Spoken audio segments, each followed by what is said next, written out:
those cruise ship visitors too right now are getting quite a taste of Maine. Yes. Little false taste. Well, unusual taste of Maine, but a taste. Did I send you guys that meme? I do this a lot. We all send each other ones, but it was something like, I could see myself living here, says Yes. person visiting the most expensive part of a city. Guilty. That's kind of like people get in cruise ship. I could see living here. Yeah. Come back in February. Yeah, exactly. It's still great. Right around the Super Bowl, within a week, I can guarantee you'll see some weather then.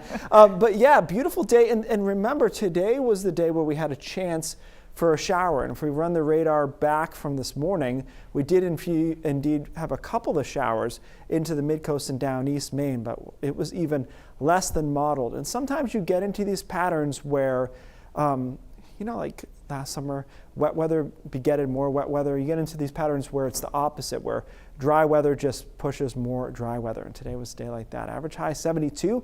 Got to 80 in Portland, 83 in Freiburg, 80 in Bangor. When we get into the mid-80s next week, that's going to be a plus 15 temperature anomaly. That's a big number. And we're going to rip off, I think, a couple of those through the beginning and middle of next week. So tonight, it's quiet. Temperatures are in the 60s through most of the night, 50s briefly by early tomorrow morning. Tomorrow is partly cloudy. There will be some cloud cover around, but it's a pleasant day in the mid and upper 70s. Small scale models insist there's a couple of little sprinkles possible kind of on the mountaintops here in Oxford County and into New Hampshire too, but the vast majority of the state here is dry on Saturday, and they do that again on Sunday. Temperatures on Sunday are similar, upper 70s to around 80. Looks like it's maybe a little sunnier through the second half of Sunday when compared to the first half, but we're being really nitpicky here, right? And we roll right into Monday with a lot of sunshine in there too. So high pressure is directly in place overhead over the weekend. It just starts to scooch a little to the east here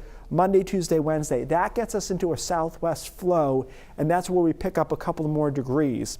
Now, as far as rain goes, our next chance realistically is next Thursday. But this high is going to fight off a subtropical low.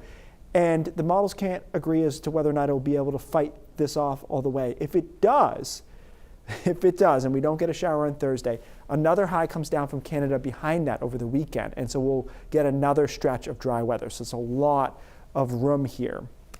So how unusual is this? Dry starts in September. Let me move my head. The 1st of September through the 13th. So we're tied right now, or we're in 4th place.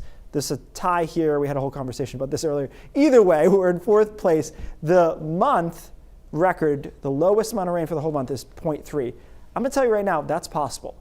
Based on the way that we are going and where we're projecting. And all I have to do is be right through next Wednesday, guys, and it will be the driest start to September if we don't add any rain until Wednesday, which I don't see why we would. So there you go. Maybe a shower on Thursday, and that's a high stakes one, because after that, high pressure builds back in over into next weekend. And at that point, we're in late September. And so we will essentially be closing the month out on this vibe. I don't see how it would change too drastically.